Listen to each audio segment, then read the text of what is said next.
자, 지역의 이슈나 소식도 최근 집중되는 관심사에 대해 쉽게 또 촘촘히 전해드리는 시간 뉴스 콕콕입니다. 자, 얼마 전 전라북도는 보육 서비스 질 향상을 위한 그 시행 계획을 확정해 발표했습니다. 계획을 살펴보니 출산 후 최대 2년 동안 만 0세에게는 월 70만 원을, 만 1세에게는 월 35만 원의 부모 급여를 지급한다는 내용이 있습니다. 그 어린이집을 이용할 때에는 특별 활동비와 그 특성화 비용 등 필요 경비를 월 10만 원 지원해 줍니다. 여기에 누리과정 차액 보육료로 그 전액 지원이 된다고 하니까요. 일단 아이를 보육하는 과정에서 국가와 지자체가 그 경제적인 부담을 덜어주게 됩니다. 그 이유는 부모 양육 부담 완화와 또 양육 선택권을 강화하기 위해서죠. 보육정책 사업은 크게 보건복지부에서 예산을 편성을 해서 지원을 하는 국비 지원 사업이 있고요. 그리고 이제 저희가 도 자체로 발굴을 해서 지원을 하는 이런 필요경비라던가 그런 누리과정 차액 보육료 이런 게 도 자체 사업입니다. 그리고 이제 시군하고 매칭을 해서 시군비까지 포함을 해서 예산을 편성을 해서 지원을 하고 있습니다. 학부모님들이 아이들이 편안하고 안전한 그런 보육 환경에서 교육이 이루어질 수 있도록 하는 그런 게 중심이고요. 좀 더 깊이 들어가 보면 그 출생률을 높이기 위한 국가 전반 정책의 한 물줄기라고 보면 될 것 같습니다. 자, 보육 정책과 더불어 또 하나의 물줄기 무엇이 있을까요? 자, 바로 유아 교육 정책입니다. 자, 보시는 것처럼 보육 정책은 어린이집을 현장으로 보건복지부와 지자체의 몫이었다면 그 유치원을 현장으로 하는 유아 교육 정책은 교육부와 교육청의 몫입니다. 어찌 보면 자연스럽기까지도 한데, 자, 그런데 문제가 존재합니다. 이렇게 정책을 구분해서 실행하다 보니까요, 간혹 형평성 문제 등이 불거집니다. 자, 현장에서는 갈등과 대립이 일기도 하는데, 이에 정부는 2025년을 목표로 유보 통합을 추진하고 있습니다. 그 유치원과 어린이집의 학사 운영을 이렇게 통합한다는 것이죠.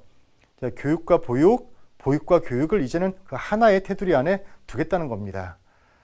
그 관리 주체도 보건복지부와 교육부, 지자체와 교육청이 있었는데 이 역시 하나로 일원하는 겁니다. 다만 이제 해결을 해야 할 과정들이 많습니다. 그 정치적인 또 법적인 장애 요소들을 해소해야 하는데 그 유치원과 어린이집 두 집단 그리고 그 이해관계가 아주 켜켜이 쌓여 있는 그 여러 주체들의 그 목소리를 한데 모으고요. 또 소통하는 일이 힘들어 보입니다. 자, 실제 인터넷 포털 사이트에 들어가 보면 그 유보 통합을 반대하는 글들이 아주 상당합니다. 그 반대 주장들을 보면 교육부 중심 통합이 아닌 보건복지부 중심의 통합이 이루어질 것이라는 아주 우려가 큰데요. 그 유치원 교사와 보육교사의 사이에 그 차이를 내세우면서 그 보육 중심의 통합을 반대한다고 이야기합니다. 자, 반면 학부모들을 중심으로는 그 유보 통합 찬성 의견이 거셉니다. 그 특정 단체의 이해관계가 아니라 그 영유아의 권익을 보장하는 관점에서 추진이 되어야 한다고 주장을 합니다. 자, 오랜 시간 보육과 교육 현장이 쪼개져 있으면서 그 현장에서의 격차가 커졌다고 강조를 하는데 그 저출생 시대에 대비하기 위해서라도 꼭 필요한 그 정책이라는 겁니다. 그 어른들의 세계에서 그 주도권을 누가 들고 가느냐를 두고 싸우는 모습으로 비춰질 수도 있는데 경계해야 할 지점이겠죠. 자, 일단 국어 사전을 살펴보겠습니다. 자, 보육은 어린아이를 돌보아 기른다고 정의합니다. 자, 유아교육. 자, 유아교육은 그 초등학교에 들어가기 전 아이들을 대상으로 하는 교육. 이렇게 쓰여 있네요.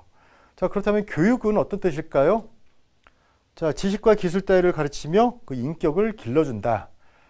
자, 이번 뉴스 콕콕 시간에는 이 부분을 물음으로 던지려고 합니다. 이 어린이들을 대상으로 보육과 교육은 그 상대되고 구분되고 또 구분이 될 수 있는 것인지에 대한 것인데요. 그 결론은 그 어른들의 눈높이가 아니라 그 아이들의 관점에서 그 통합을 위한 준비가 필요한 것 아닐까 싶습니다. 자, 지금까지 뉴스 콕콕이었습니다.